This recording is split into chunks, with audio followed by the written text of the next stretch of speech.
Pancasila.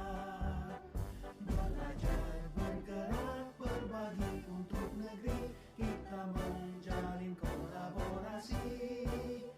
Belajar, bergerak, berbagi untuk negeri, demi bakti pada Ibu Pertiwi.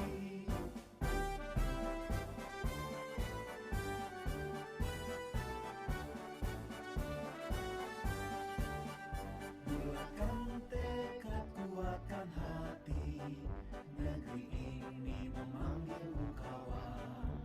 Belajar, bergerak, berbagi untuk negeri, guru penggerak, majukan pendidikan. Guru penggerak menghamba pada murid, kreatif rancang pembelajaran. Hargai potensi, tingkatkan prestasi, lahirkan profil pelajar Pancasila. Belajar, bergerak, berbagi untuk negeri, kita menjalin kolaborasi. Selamat siang Ibu Pais. Siang, Ibu. Bagaimana kabar? Baik, Ibu. Jumpa lagi di hari ini ya. Kita ada di pendampingan individu yang ke-5 ya. Tema pendampingan kita yaitu rancangan program yang berpihak pada murid. Itu tema pendampingan hari ini. Dan Ibu masih semangat ya, Sangat meskipun sudah siang, tapi siap ya untuk kita pendampingan di hari ini. siap. Ya, ada fokus pendampingan untuk hari ini ada 3. Yang pertama refleksi penerapan aksi nyata 3.1. Ya. Kemudian yang kedua diskusi rencana program yang berdampak kepada murid. Dan yang ketiga diskusi perkembangan komunitas praktisi. Bagian terakhir ada penilaian keterampilan coaching untuk supervisi akademik ya Ibu. Ya. Iya. Kita akan mulai dari bagian pertama yaitu penerapan aksi nyata 3.1. Baik, sebelum kita masuk pada bagian pertama ini, apa saja proses yang sudah berlangsung selama 1 bulan?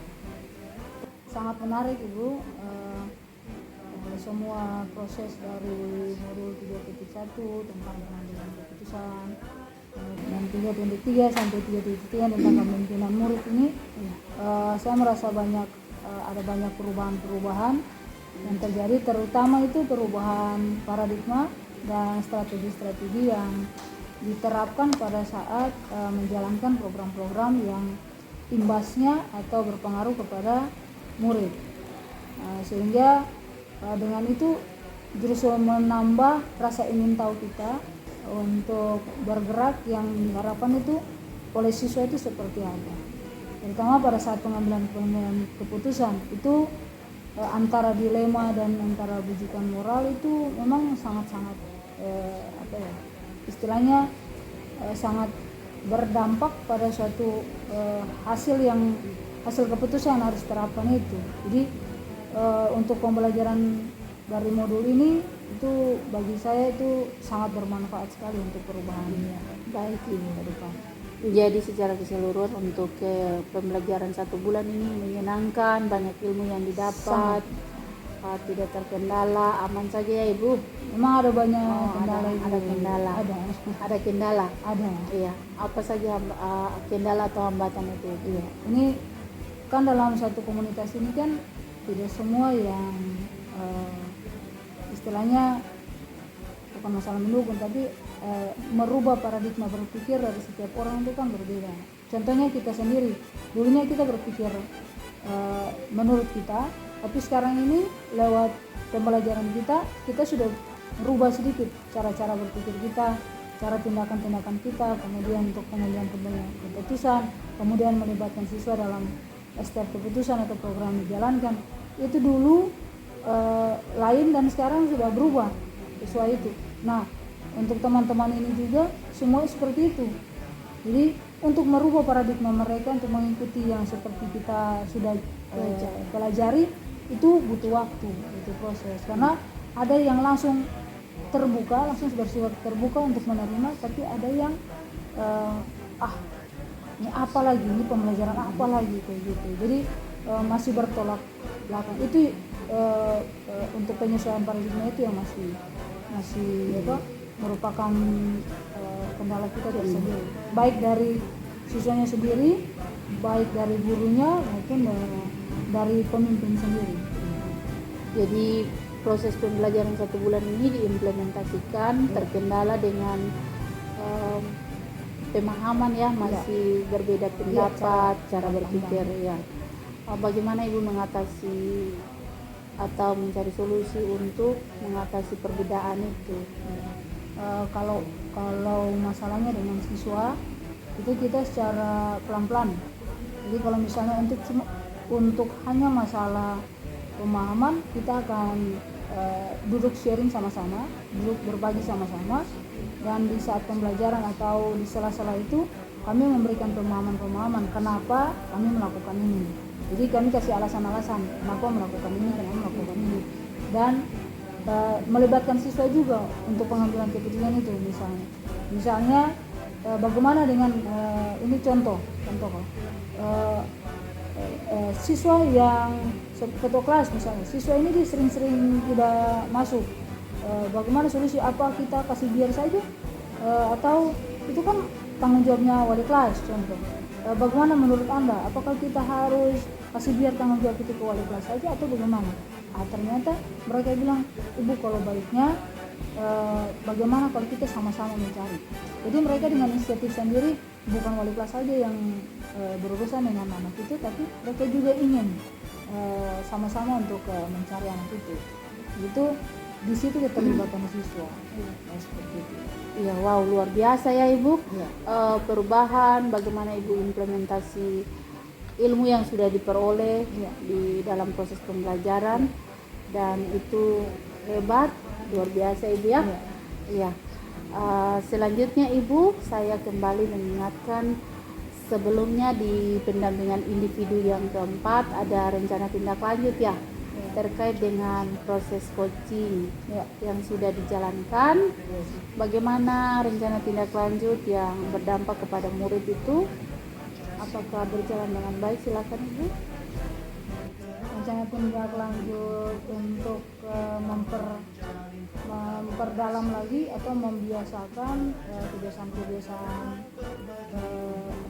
penerapan keyakinan kelas di kelas gitu, untuk anak-anak. Jadi yang biasanya anak-anak kan suka lupa tuh keyakinan kelas yang sudah dibuat. Jadi rencana saya tuh untuk setiap saat itu bukan cuma jam pelajaran saya.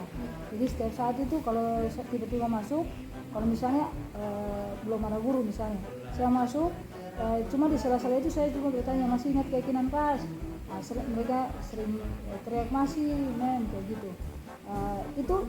Itu cara-cara saya cuma mengingatkan bahwa kalau masih kok lihat itu masih ada sampah-sampah di depan kelas gitu. Jadi pada saat saya ke kelas masing-masing itu saya cuma menanyakan, masih ingat keyakinan kelas, masih ingat budaya positif, apa itu menjaga Islam, itu ada sampah kayak gitu.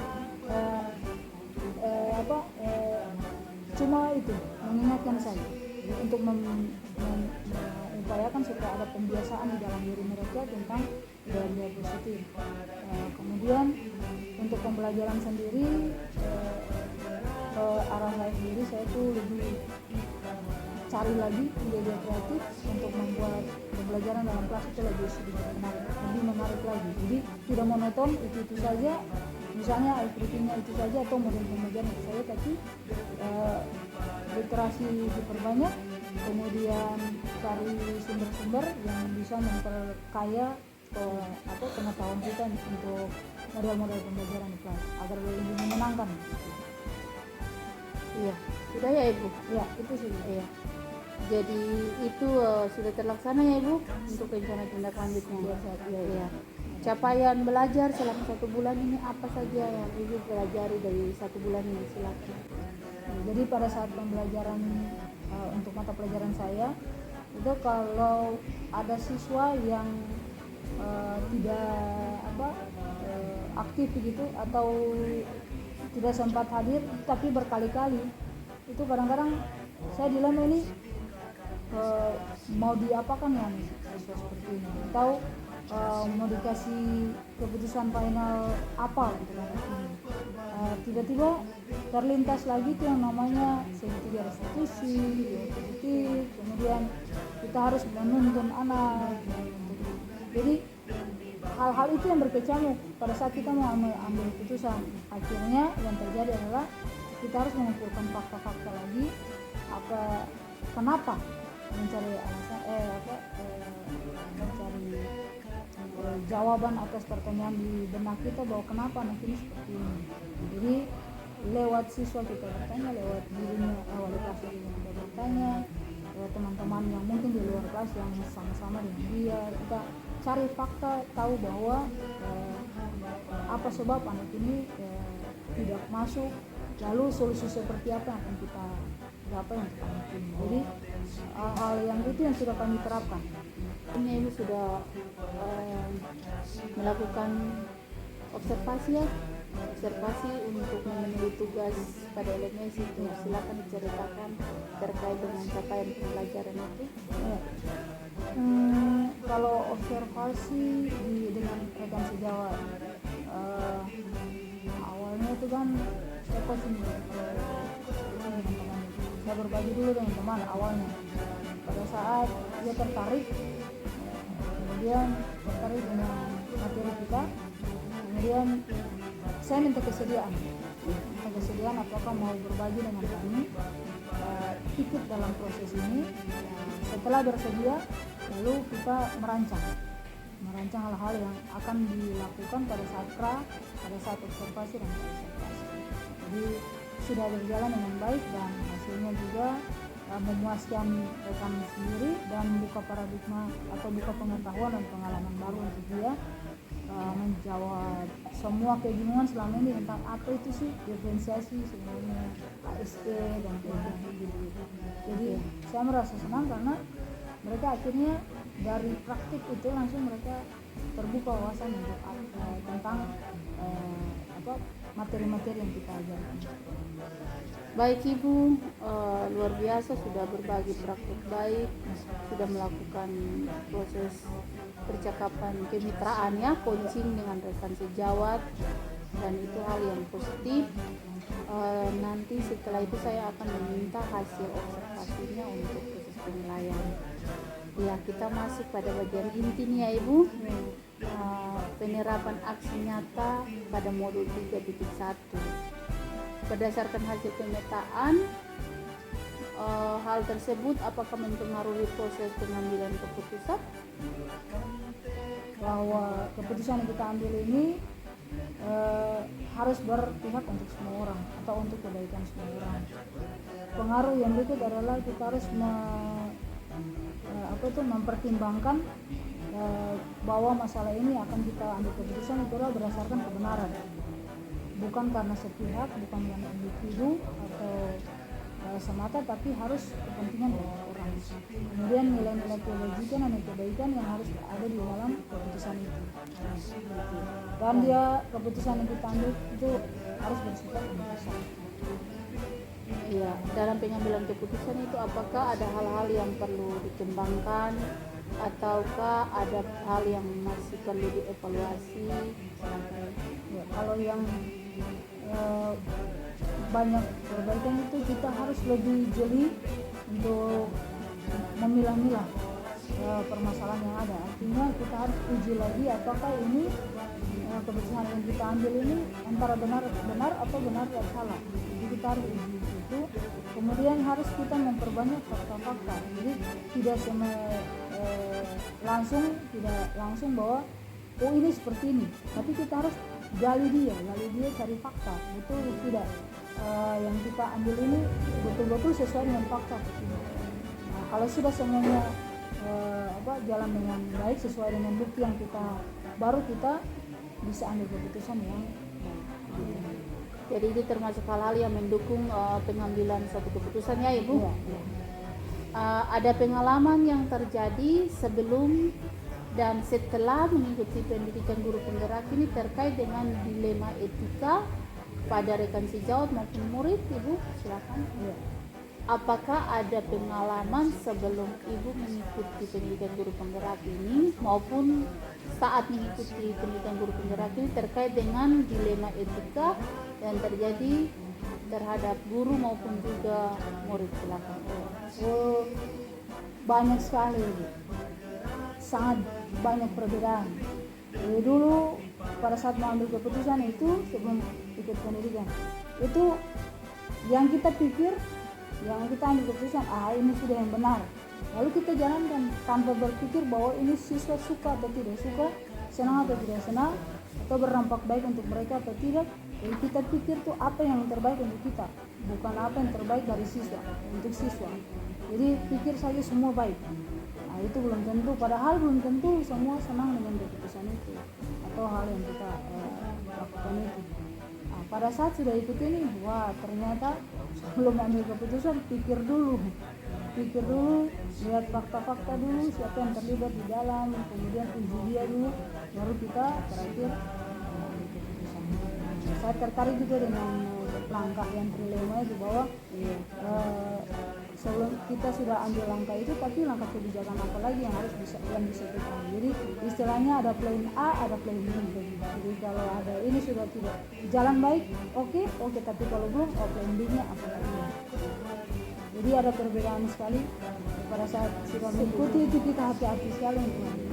Tapi semuanya Menurut Ibu, apakah pengambilan keputusan yang Ibu lakukan selama pendidikan guru penggerak ini berlangsung, ya, ada masalah-masalah di sekolah dan ada pengambilan keputusan yang dilakukan, apakah itu sudah sesuai dengan langkah-langkah yang ada pada modul 3.1?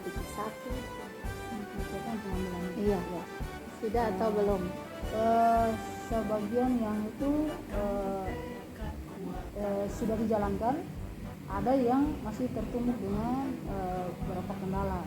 Kendalanya misalnya kita sudah tahu bahwa itu untuk banyak orang nih, untuk yang pas sudah nih, tapi juga sesuai dengan apa yang murid mau. Tapi terkadang dari pihak yang lain lagi tidak ini belum pas, dia masih menolak keputusan yang kita ambil. Jadi dilemanya kalau dengan siswa sudah, tapi kadang-kadang dengan rekan yang lain yang belum. Jadi kita ini mau jalan sedangkan ini bilang belum. Jadi itu kadang-kadang yang macet di situ. Akhirnya kita dilema, ini mau jalankan yang mana nih? Padahal kita sudah tahu ini sudah dengan murid sudah pas, gitu. Dengan rekan sebagian pas, tapi ada sebagian yang apalagi yang sangat pemimpin atau pengambil keputusan yang lebih di atas. Nah itu yang kita dilema di situ. Apalagi kita dari bawah-bawah ini, tapi kalau yang dari atas ini bilang tidak, akhirnya semua ikut tidak. Padahal akhirnya kita memendam semua itu dilema di situ. Itu yang terjadi di sekolah ini ya. Ya. Jadi Ibu, itu kendala dalam pengambilan keputusan, dan ketika Ibu melihat kendala ini, apakah yang Ibu lakukan supaya pengambilan keputusan itu bisa dilaksanakan sesuai dengan langkah-langkah pada modul 3.1? Jadi terlihatnya bahwa masih belum ya, masih sebagian sudah sesuai dengan langkah-langkah pada modul 3.1, tapi pada beberapa hal yang masih dianggap belum bisa untuk sesuai dengan langkah-langkah itu. Bagaimana hal ini dapat kedepannya menjadi evaluasi supaya sesuai dengan langkah-langkah itu?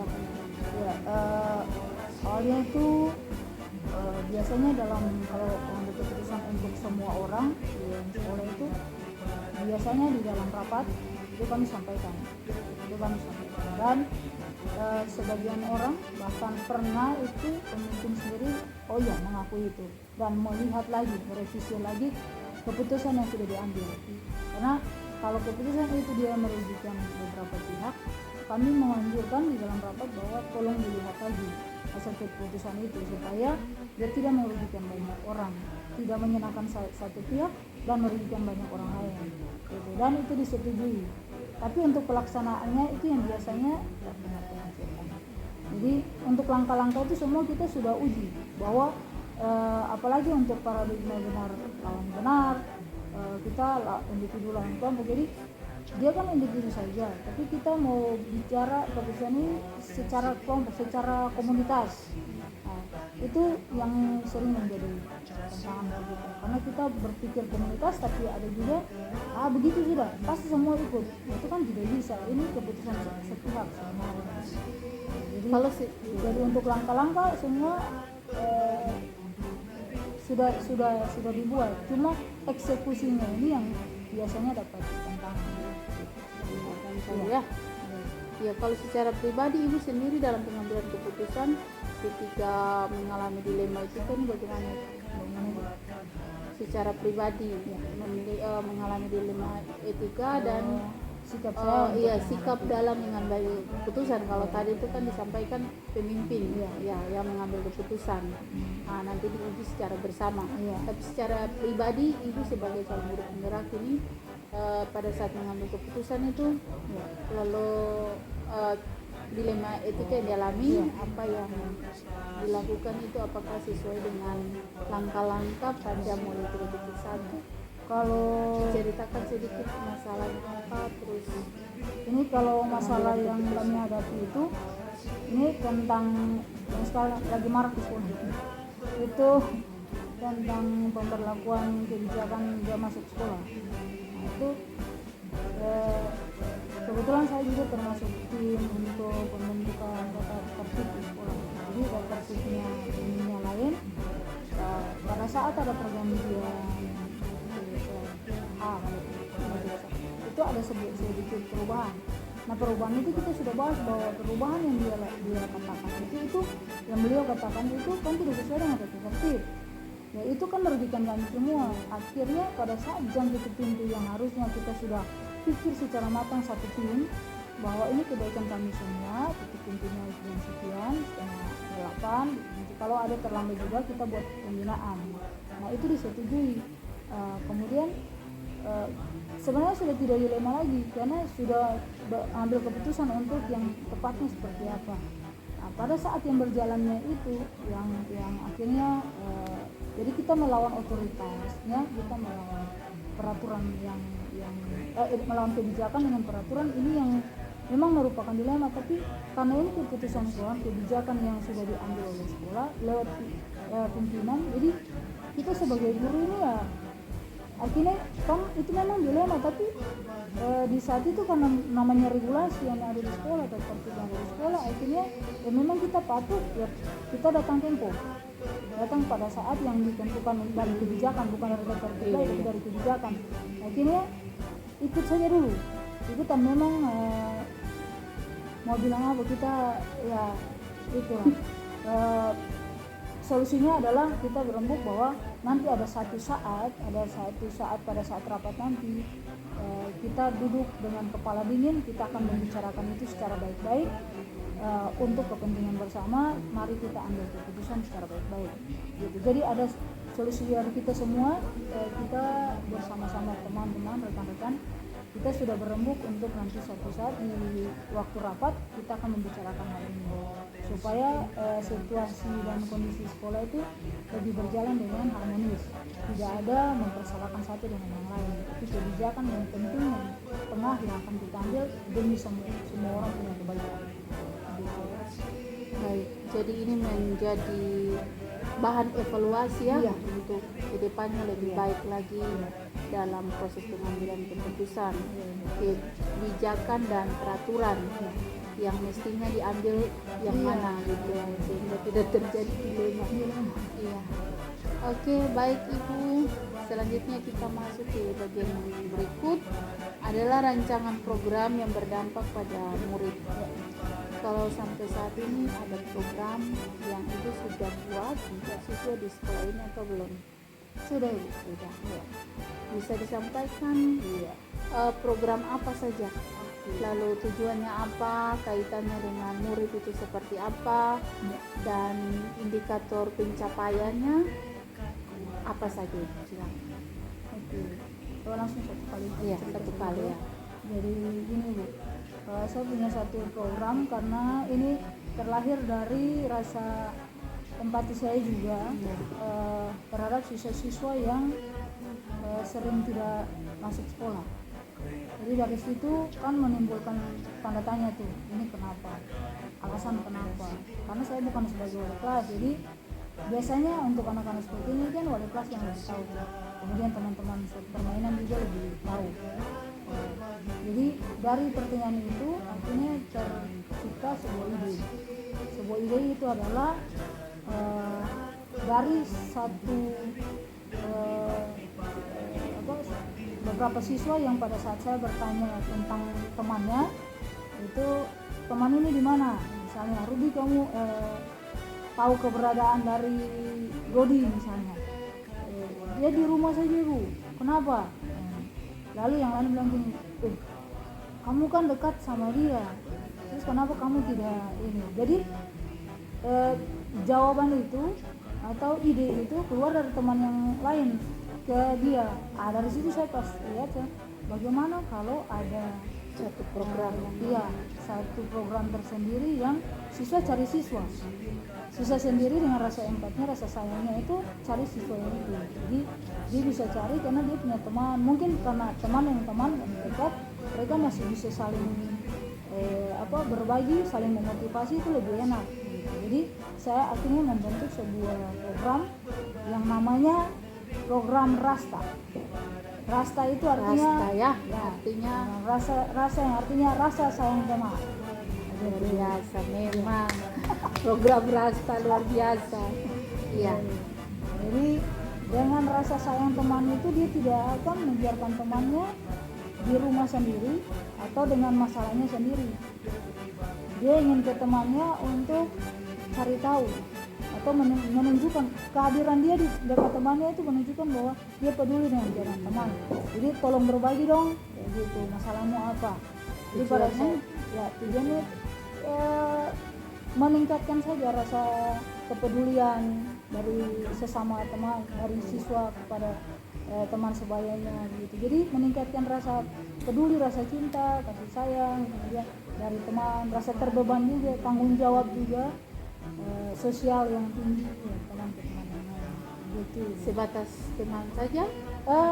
Akhirnya dia berimbas pada saat ada rekan guru yang lihat, kok ini cari ini, teman ini cari ini, anaknya gini, bagaimana saya berbagi dengan teman itu? Iya, karena mereka lagi cari ini. Oh, kalau begitu bisa saya cari. Atau, oh iya, terima kasih untuk ibu berbagi lagi, untuk mencari lagi. Akhirnya ibu dapat anaknya, dan hasilnya luar biasa. Anak itu ibu yang cari anak itu juga dapat, dan teman-temannya cari yang satunya lagi dapat. Akhirnya mereka bawa ke sekolah, dia tidak rasa canggung-canggung lagi atau malu hati istilahnya begitu untuk datang ke sekolah. Ternyata mereka sudah cari solusi sendiri untuk mereka. Nah, saya tanya solusinya apa? Ibu dia malu hati kalau sudah datang, lama-lama ke sekolah malu hati datang. Terus ada yang memang dia juga mungkin tidak buat PR, lalu mungkin PR sudah bertumpuk, jadi mereka langsung cari solusi. Mereka belajar bersama dan bawa datang teman sudah dengan lengkap dengan tugas-tugasnya. Akhirnya sudah bisa, hasilnya adalah ketercapaian dari programnya adalah mereka berubah dari yang malas-malas sudah tetap hadir di sekolah, dan hasil-hasil atau nilai-nilai itu sudah terkumpul semua. Jadi ada dampak dari program ini ya. Luar biasa. Jadi itu terlihat bahwa program ini berdampak bukan hanya murid dengan temannya, tapi guru dengan murid, bisa juga mungkin guru dengan guru ya, guru dengan guru juga. Ya, oke. Baik, program yang sangat bagus. Dan selanjutnya Ibu ada dukungan apa yang Ibu perlukan untuk menerapkan program ini ke depan? Rasta ini ya. Sebenarnya cuman dukungan saja sih Ibu, secara moral dari wali kelas, dari guru-guru rekan-rekan sejawat saya, guru-guru BK, pembina OSIS, untuk lebih jeli lagi, lebih dekatkan diri lagi dengan siswa-siswa ini.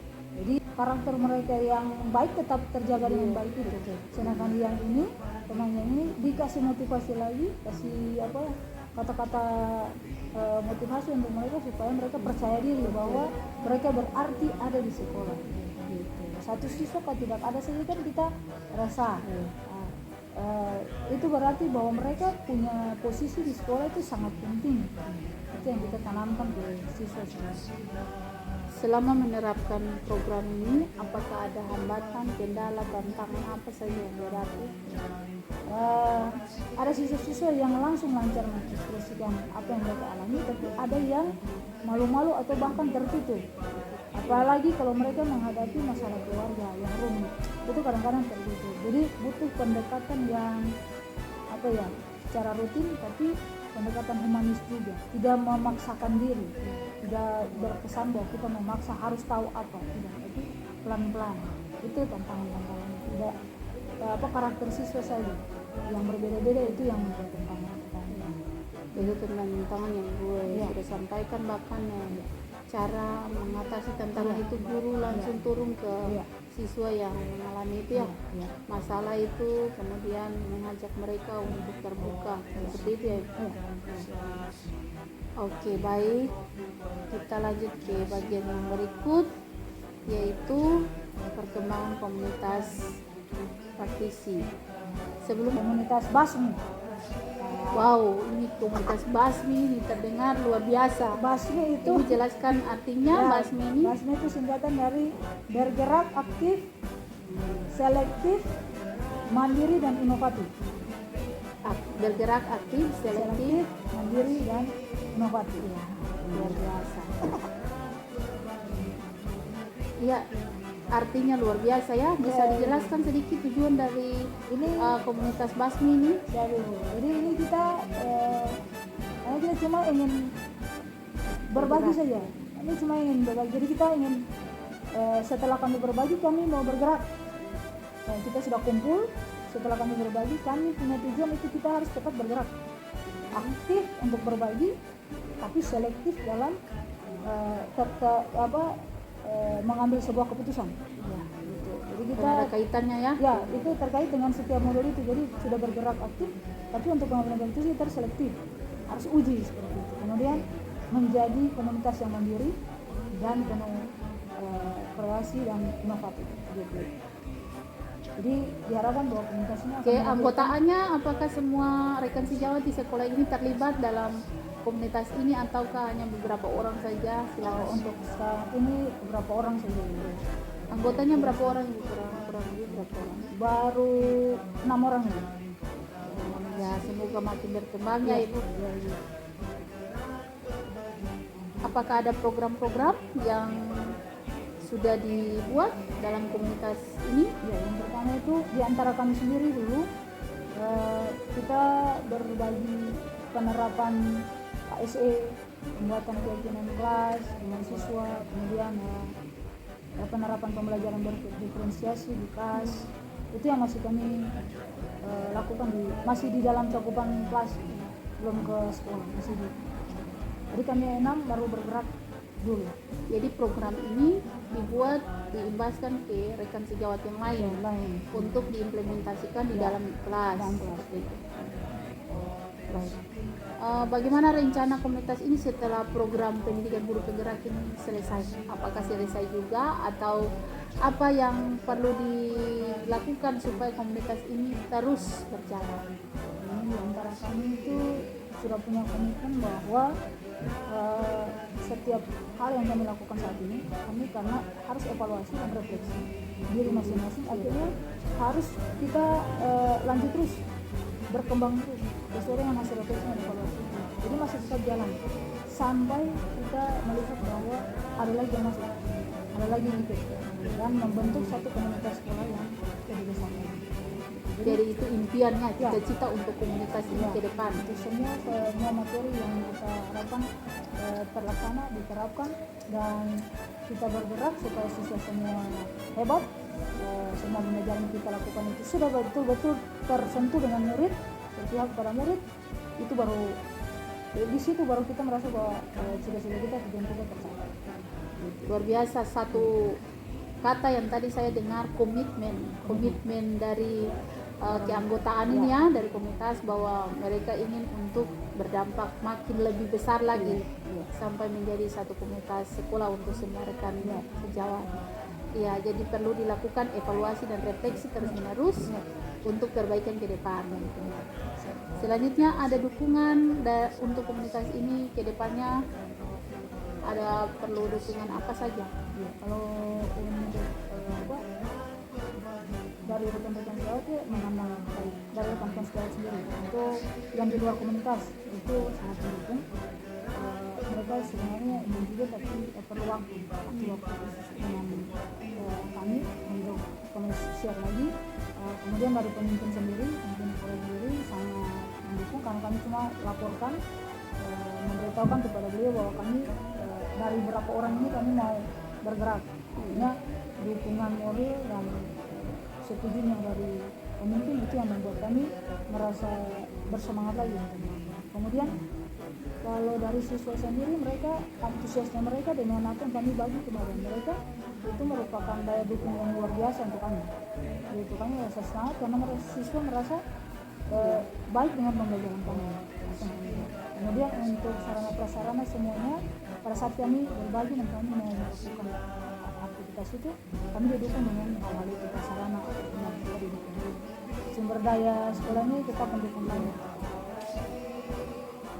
Baik, jadi ada dukungan dari sekolah maupun rekan-rekan sejawat terkait dengan penerapan program-program yang ada pada komunitas Basmi ya. Komunitas Basmi bergerak aktif, selektif, mandiri, inovatif. Tujuannya bergerak, berbagi untuk rekan-rekan sejawat. Ada komitmen, ada evaluasi refleksi. Ya, seperti itu. Kemudian kita akan masuk ke bagian yang berikut lagi, yaitu dialog pasca observasi pembelajaran. Baik Ibu, bisa disampaikan, tadi saya sudah mengamati proses pasca observasi. Bagaimana tujuan percakapan pasca observasi itu? Seperti apa tujuannya? Silakan Ibu. Untuk tujuan pasca observasi sendiri, untuk pasca ya, Ya. itu sendiri untuk sebagai bahan refleksi dari rekan sejawat itu terhadap proses pembelajaran tadi di kelas. Ya. Dan juga sebagai refleksi dari apa yang dia ingin capai terhadap perbaikan atau perubahan cara dia sebagai pengajar di kelas.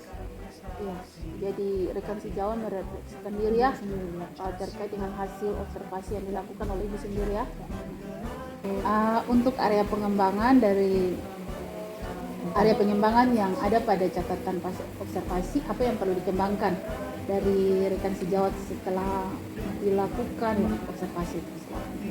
Menurut yang disampaikan oleh rekan saya tadi, area yang ingin dia kembangkan itu sesuai dengan topiknya, yaitu biografi. Itu dia ingin agar siswa itu dia mampu menganalisis keunggulan-keunggulan dari tokoh-tokoh yang dibicarakan atau diulas tadi. Jadi mereka mampu untuk menganalisis dan menyebutkan keunggulan-keunggulan apa saja yang bisa menjadi sumber motivasi untuk mereka dari tokoh-tokoh biografi itu yang diulas dalam topik biografi. Kemudian untuk keterampilan yang lain selain dari materi, atau kalau dalam diskusi itu berarti kemampuan berkolaborasi yang ditingkatkan. Untuk KSE sendiri itu meningkatkan berfokus mereka untuk pembelajaran, karena dengan fokus itu ada semangat gitu. Itu ada untuk KSE. Untuk materi dan untuk keyakinan kelas sendiri, dia hanya meningkatkan kebiasaan budaya atau membiasakan budaya positif itu menjadi milik mereka. Jadi bukan sekedar saja, tapi setiap saat akan diingatkan terus tentang budaya itu. Baik Ibu, untuk refleksi diri, latihan coaching yang dilakukan dengan rekan sejawat bisa dimasukkan di dalam lembar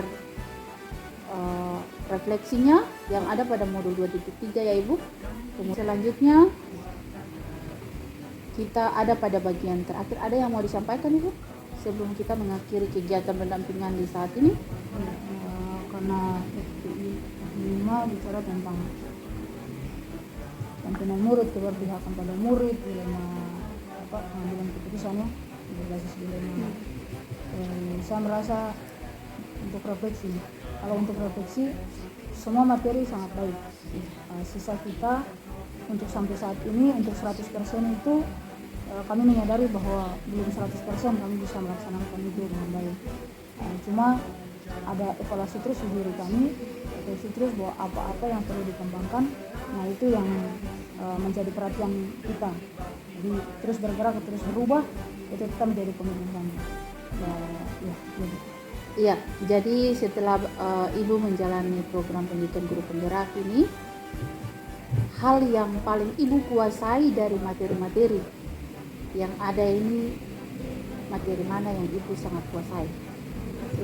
Untuk modul 1 itu bagi saya tentang peran kita, nilai kita sebagai guru penggerak, sebagai pengajar, sebagai penuntun, terus penerapan budaya-budaya positif di anak, kemudian pengejawantahannya lewat prakarsa perubahan, pembuatan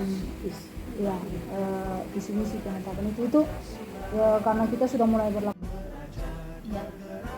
Ibu Pais, terima kasih untuk berbagi praktik baik hari ini. Dan sebelum kita berpisah, saya mengingatkan kembali terkait dengan pemetaan aset yang nanti dilakukan bersama dengan kepala sekolah. Jadi ada diskusi tentang asetnya Ibu. Ibu akan lakukan sebelum pendampingan pendidikan. Ada kepala sekolah yang diundang, akan sejawat, murid, orang tua, dan satu kelompok masyarakat. Kemudian nanti Ibu dokumentasi diskusi pemetaan aset itu, dan nanti setelah itu dikumpulkan. Terima kasih. Sore Ibu. Sore Ibu. Oke, Ibu Loi, Ibu pengajar praktik yang luar biasa yang ada sama-sama dengan kita setelah observasi kelas tadi Ibu. Ibu Loi, bincang-bincang sebentar dulu ya. Kira-kira bagaimana sih perasaan tadi waktu pembelajaran, proses pembelajaran di kelas? Cukup puas. Apa sih yang membuat Ibu puas? Ternyata siswa merasa senang jika dari awal apresiasi KSE, keadaan siswa, suasana ternyata Yang Ibu dapatkan dari mereka pada saat mengungkapkan perasaan mereka itu apa yang tergambar? ternyata ada banyak rasa di dalam kelas itu ya. Jadi ada yang senang, ada yang membara, lapar. Kalau lapar itu bagaimana Ibu? Solusi untuk lapar ini? Saya juga tidak punya. Masalahnya kalau lapar harus ada makanan ya. Oh, jadi dikasih motivasi bisa Motivasi biasa. Jadi ada semangat. Iya pasti. Ada dorongan dari teman-teman yang lain juga. Sedangkan untuk strategi yang sudah Ibu bangun di saat proses pembelajaran, apa sih yang Ibu lihat di situ yang sudah, apakah yang tadi Ibu harapkan untuk kolaborasi dan sebagainya itu sudah tercipta atau belum? Iya, cukup sih. Sebenarnya ada beberapa siswa yang perlu dikasih tanggung jawab sebenarnya, karena waktu pembagian link itu mungkin ada yang tidak menonton. Nah pada akhirnya dalam proses belajar mengajar ketika ditanya mereka tidak bisa menjawab, sehingga mungkin saat dikasih link harus juga dikasih pertanyaan, beberapa pertanyaan supaya itu menjadi tanggung jawab mereka. Ketika mereka pulang mereka bisa nonton. Tapi kalau hanya dikasih link saja mungkin ada ya sebagian yang Kalau kedapatan di dalam grup itu ada yang tidak nonton, apa Ibu punya strategi apa untuk supaya pada saat pembelajaran itu semua sama-sama aktif? Iya. Jadi kebetulan ada yang di bagian kelompok itu ada yang menonton, ada yang tidak. Jadi di dalam kelompok itu mereka saling mengarahkan, saling membantu, kolaborasi. Kalian mengisi ya. Pada saat pembelajaran itu sama-sama bisa sudah punya pengetahuan awal. Oke. Kemudian untuk Ibu sendiri, apakah yang Ibu ingin harapkan istilahnya explore apa yang ingin Ibu buat dengan mereka itu sudah tercapai tuh Bu? Iya. Cukup Dari Ibu sendiri. cukup. Tinggal bagaimana jangan saya terfokus hanya di itu saja, harus lebih berkembang lagi ide-ide kreatif dan proses belajar.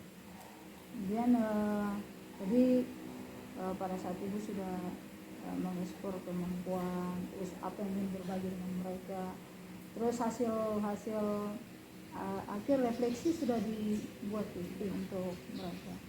Jadi selesai pembelajaran mereka mengungkapkan perasaan mereka dengan pembelajaran hari itu seperti apa? Iya, jadi saat ditanya ya itu mereka merasa mereka mengerti, merasa senang dalam proses belajar ini. Jadi tergambar lewat Iya, dari raut muka.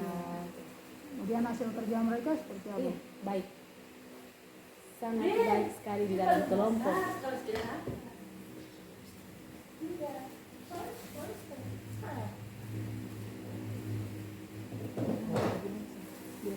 Oke. Kemudian Ibu kira-kira dari seluruh proses pembelajaran itu Ibu merasa ada sih yang kurang atau mungkin ada yang kurang yang belum terrealisasi pada saat itu? Iya, mungkin di bagian kesepakatan, keyakinan kelas. Iya, jadi mungkin agak kelupaan ya mungkin. Jadi suasananya masih ribut. Mereka belum paham mungkin tentang keyakinan kelas. Kemudian tadi pada saat observasi saya melihat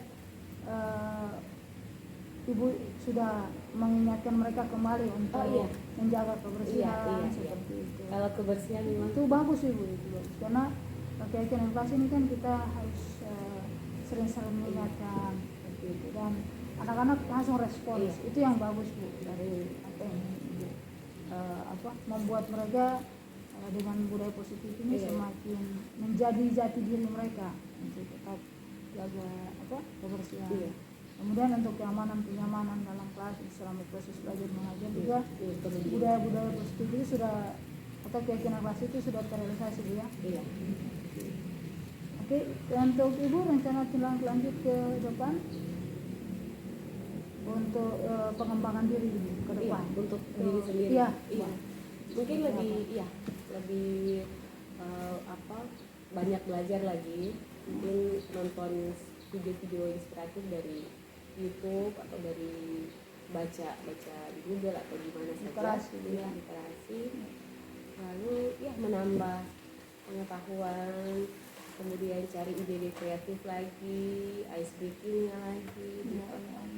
Iya, sudah tadi tergambar 1-2 ya. Ice breakingnya di kelas dan mereka sangat senang. Bahkan sudah teriak-teriak, wah luar biasa. Iya Bu. Oke Ibu, untuk kelas observasi kita selesai sampai di sini, dan semangat terus Ibu untuk sebagai agen-agen perubahan demi pendidikan kita, demi anak-anak kita, dan pembelajaran kita akan tetap terarah untuk berpihak untuk murid. Terima kasih Bu, selamat siang.